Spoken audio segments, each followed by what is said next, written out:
episode, and hopefully you'll get as much benefit out of it as I always do. For today, what we're talking to is to show up, speak up, and transform the room, the power of presence in a noisy age. The purpose of the show exists to awaken wisdom, elevate communication, and create a show where people will show up in the world with clear, confident, and impossible to ignore conversations. This is an invitation that you can live life with courage, clarity, and conviction. What happens when one of the most electrifying communicators in America decides that good enough communication is no longer good enough for anyone? Today's guest, Bridgett McGowen, has spent more than 2 decades helping professionals learn and leaders only communicate, but go on and connect with an era defined by distraction, digital noise, and shrinking attention spans. She teaches something timeless, yet increasingly rare. Bridgett is a LinkedIn top voice, an award-winning international keynote speaker, a celebrated author, and founder of BMC Talks Press, a powerhouse in communication, authorship, and professional development. In today's conversation, we explore the question every leader, teacher, entrepreneur, and communicator faces. And this is just not a conversation about communication, it's a roadmap to being seen, heard, believed, and remembered. Inside my exclusive author coaching program, I work with select leaders to turn their experience into wisdom, wisdom into narrative, and narrative in a book that changes lives. If you're ready to articulate your ideas with clarity, courage, and authenticity, my door is always open. And with that, I want to welcome Bridgett to the program. How you doing today, Bridgett? Hi there, Mick. Thanks so much. It's great to be here.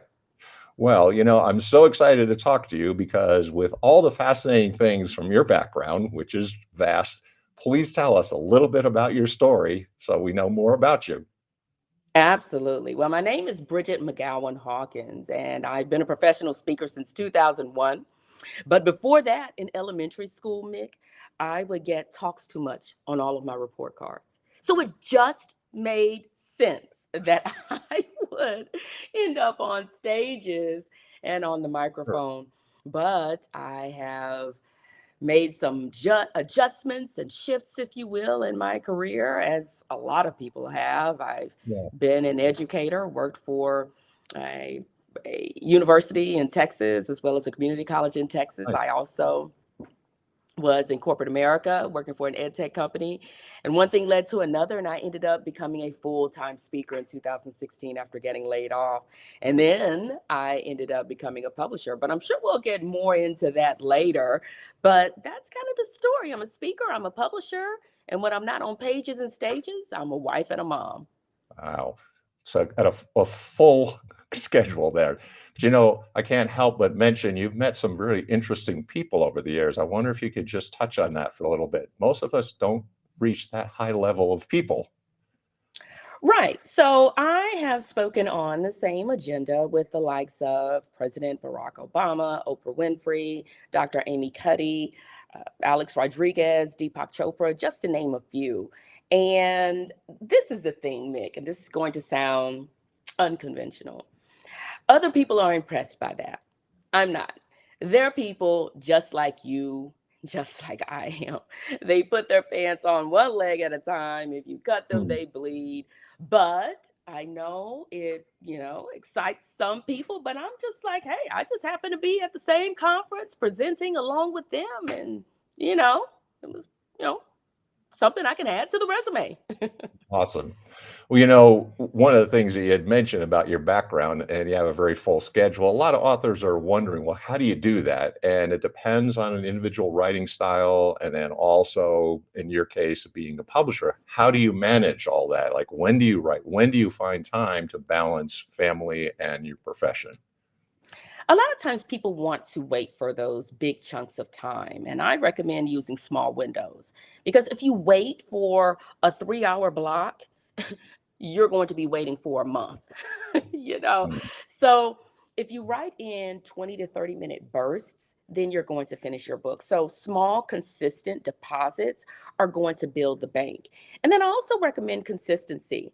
A writing schedule is not about writing perfect pages. It's about showing up even on those days when the words are not beautiful. Consistency is what creates momentum and momentum is what finishes books. Because with the schedule that I have as a speaker, as a publisher, as a mom, an author, a wife, it can be a pretty full calendar. So I don't carve out extensive amounts of time. It's just when I get a chance. But oh, I tell you, if there are any listeners who tend to travel a lot, I get some of my best work done on the plane. I set up office and I have written a lot on the plane. It kind of reminds me, I had lived outside of Philadelphia, and that was one of the great things that was on the train. So it's the same idea. On the train, I got so much done. So I was like, well, here's my mobile office. I'm working. So could you tell us a little bit about maybe your book or books, in that case, being a publisher? What kinds of things do you do, and what kinds of things have you written, and what do you publish? Sure. So my journey from speaker to publisher was an expansion. So for years, I had been speaking on some of the biggest stages and supporting professionals with finding their voice, but I kept seeing brilliant experts, people with real impact, struggling to get their messages out into the world in Hmm. a packaged, lasting, legacy building way. So I knew from my own publishing experience, I self published back in 2019. I was getting ready to speak at a conference where Oprah was also one of the speakers, and they asked if I had a book to sell in the conference bookstore. Now, I've been a speaker since 2001. So, come 2018, I've been speaking for nearly 2 decades without a book. Right. However, I got laid off from corporate America in 2016. So, between 2016 and 2019, I'd had 3 years of blogging, creating content for clients, writing a newsletter. So I had all kinds of words to pull from. And when I think about that content, like I just said a minute ago, I didn't sit down for 3 and 4 hour intervals creating that content. It would take me 30 minutes to crank out a blog. Now, when I was cranking out that content between 2016 and 2019, Mick, I wasn't thinking about writing a book. So when that opportunity was presented to me, and again, I've been speaking for 18 years at that point. I don't know why I never thought about writing a book before then, but maybe it was because I didn't have all of that content. So the books that I tend to write about focus on presentation skills and effective communication. That was what that first one was about back in 2019. It's called Real Talk: What Other Experts Won't Tell You About How to Make Presentations That Sizzle. And so, after that experience and figuring it all out myself, being a self published author, I thought, I like this. I love this process. What if I do a shift? What if I expand my business and instead of just speaking, I'm also now publishing?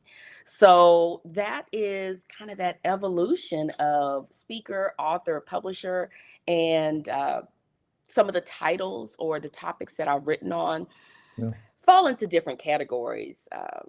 I've written on presentation skills and effective communication, but that has also morphed into doing some things on leadership because Mm. those are definitely connected. And then I also write about publishing.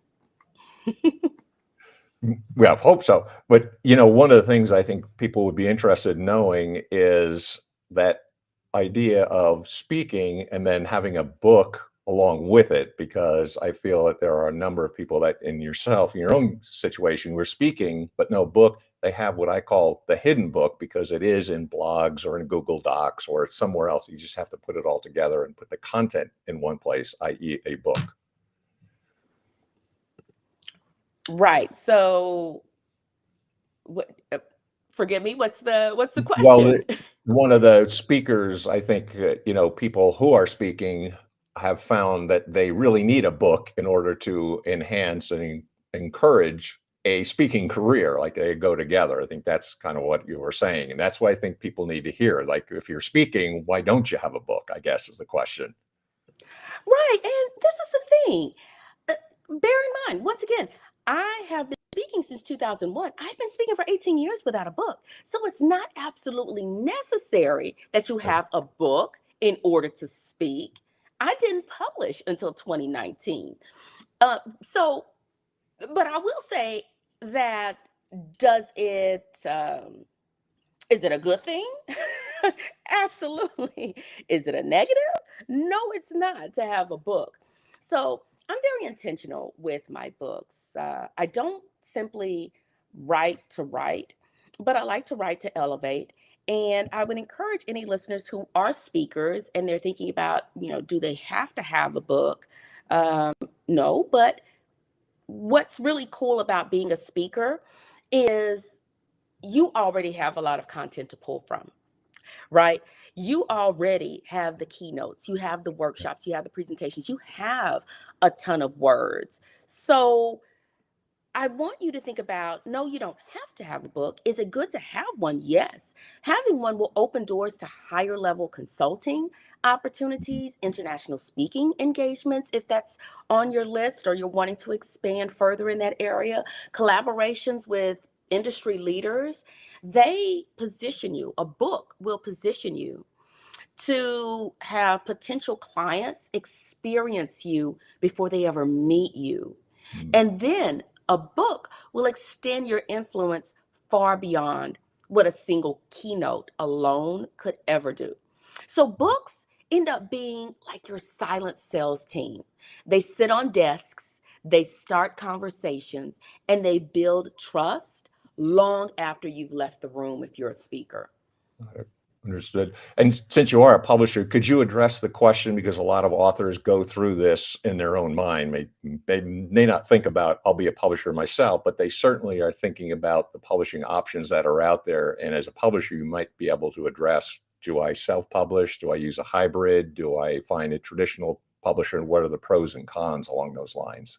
Absolutely. How much time do we have, Nick? Yeah. I'll try to be succinct.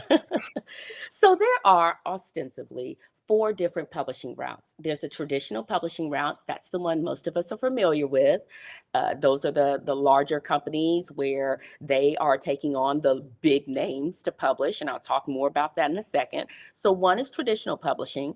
The second one is going to be hybrid publishing. A third one is going to be vanity presses. And then the fourth one is going to be self publishing. So, with traditional publishing, they are looking for those who are influencers, politicians, celebrities, and you do not have to pay to publish with a traditional publishing company. And the reason for that is traditional publishers know the second they drop a big name and say that they're publishing that person's book, pre-orders are going to go through the roof. They know the book is going to fly off of the shelf. They don't have to worry about selling the book. The book and the name of the author are going to sell the book.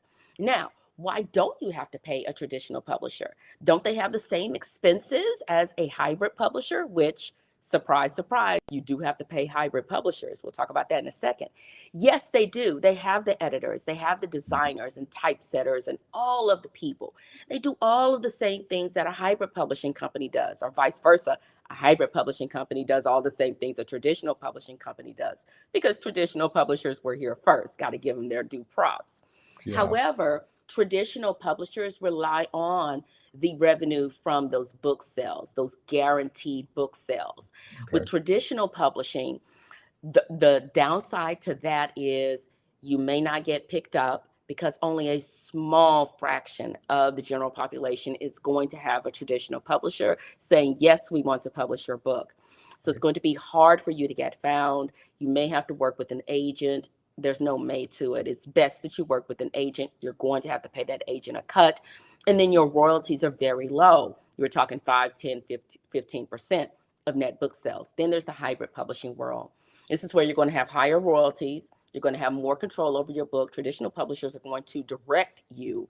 They're going to tell you, no, this is the title, take it or leave it. They may even own 100% of your intellectual property. That's a Mhm. downside to traditional publishing that a lot of people don't talk about or don't realize. With hybrid publishing, you get the best of two worlds. You get the best of the traditional publishing world where you're guaranteed to have a quality book that looks impressive. It's going to be edited. It's going to be something you're proud of. But you get the best of the self publishing world in that you maintain a lot of creative control.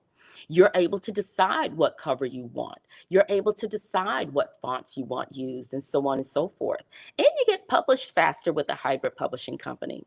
At Press 49, that is the name of my hybrid publishing company, we get authors published anywhere between 6 and 9 months, as Mm. opposed to traditional publishers. They can take years, and that's after you get picked up, which can take years. So we're talking 4, 5, 6 years.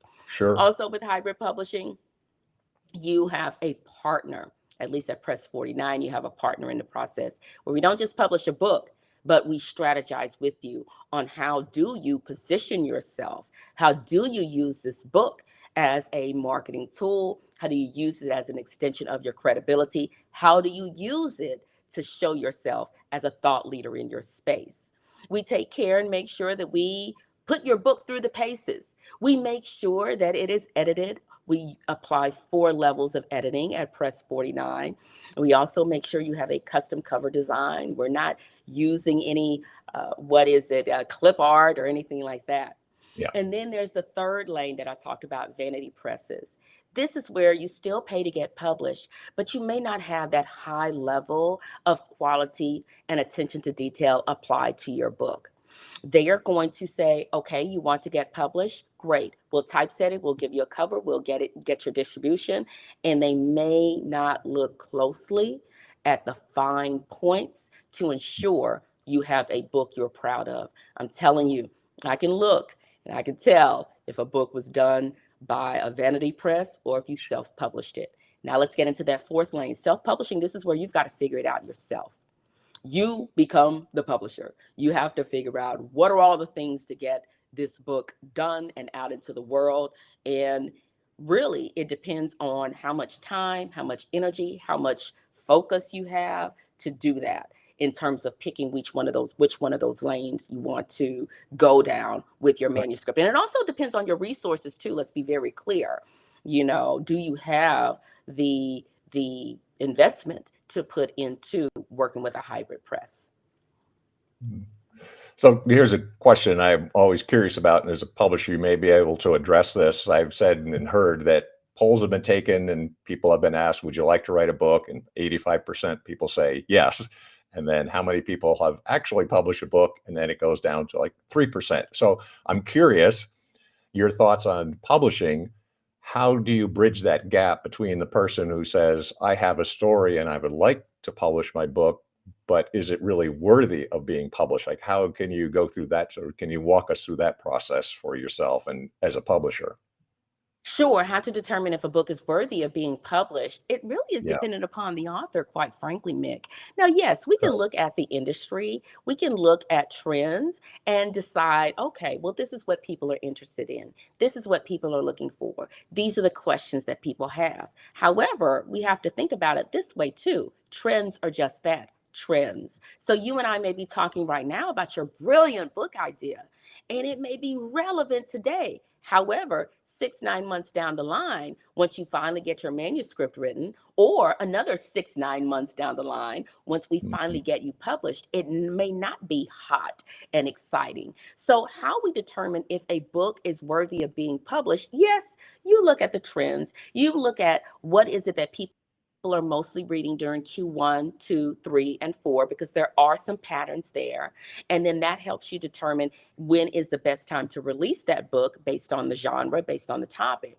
But this is the number one factor that I look at, Mick, Okay. to determine if a book is worthy of being published. And I work with nonfiction writers. It is how passionate you, the author, are about that project. Mm. If you're not excited about it, if you're not pumped about it, it is a problem. And I don't know that it's a good idea to publish. You see, Mick, publishers do some level of marketing. Not all publishers, but we do at Press 49. We'll do some level of marketing. However, some don't. But it doesn't matter if you work with a publisher that markets your book or not. The author is always going to be the best marketing tool that any book can ever have. Mm. Therefore, back to my original point about determining if a book is worthy of making it out into the world. If you don't believe in Yeah. it, if you're not in love with it, if you're not passionate about it, you really want to rethink either the book, the idea of writing a book, or the topic behind it. Because it's one thing for me to talk about your book, Mick. It's another thing for you to talk about your book. And you've got to have that excitement every single time you get the opportunity to talk about it. Sure. So I was curious because you mentioned fiction and nonfiction. Could you address the differences between them and how does this fit into the publishing world? And is there advantages or disadvantages and those ideas? What's worthy of publishing, both in terms of fiction and in terms of nonfiction? At Press 49, we only work with nonfiction authors. Right? So when it comes to our nonfiction authors, what is worthy of being published is going to be something that answers a question. It has to be Mm. something that people are craving. People are searching for the answer. People are, you know, I don't want to say doomed with a problem, but that's what we look at when we talk with our nonfiction author. We ask, what is the problem your book solves? What is the question that your book answers? What will readers know or be able to do after they finish reading your nonfiction book? We tend to work with authors who are in in spaces like leadership, Mm. entrepreneurship, almost any area of business, women's empowerment. And as you can imagine, because we work with nonfiction authors who are business owners, business coaches, consultants, speakers, of course, entrepreneurs, we have books that come from a lot of different areas, be it architecture, be it leadership, be it interior design, be it training and development. So when it comes to figuring out with the nonfiction world, if the book is worthy of being published, you really want to think about, is it solving a problem? If it's just your ruinations and you're not really clear on what problem it solves or what question it answers, you'll Mm. really want to go back to your editing board or your drawing board. Could you distinguish between, let's say, perennial topics that you mentioned, and probably some of them would be included there, the things that people are always interested in, and then some things that you might say, well, here are some hot topics that authors might be considering. So the difference between the ones that people are always interested in, and then some things that you would say are kind of like hot topics that some people would be out there wanting to read about. Sure. So people are always looking for books that put them in a better position today than they were yesterday. So your self-improvement, your professional development, your personal Mhm. development and personal learning, books that have you reinventing yourself or finding a new way of showing up in the world, those are going to have long-lasting shelf life. Also, books on business that show you how to do more with less, or how to be more effective in business, how to hire better, how to uh, market better, business books that have you, again, kind of like the personal development and professional development books, those that are putting you in a better position are always going to be top of mind. And then also, not that I work in the nonfiction world, but I'll tell you this, during the summer months, people are always looking for fantasy books that take them away. They like those kinds of reads when they're on vacation and they're relaxing. So Mm. those are never going to go out of style. I think any kind of books that have you learning about something new. So right now, AI is kind of new, but not really new. It keeps evolving. Right. So those books are trending. If there's a ton of them out there, there's probably not a ton of books on AI out there, but the number is growing. So anything that addresses something that is new, any title that is addressing a phenomenon or a trend where we're all trying to figure it out, we're all scratching our heads trying to get this down right, those books are going to be front of mind right now. But anything that has you uh, improving yourself, those are never going out of style. I hadn't thought about it earlier, but a question arises when you said the summer. Is there a seasonal approach to publishing in some way that some things are more popular at different times of the year, or are they consistent and only in the summer you found a seasonal requirement or a seasonal interest?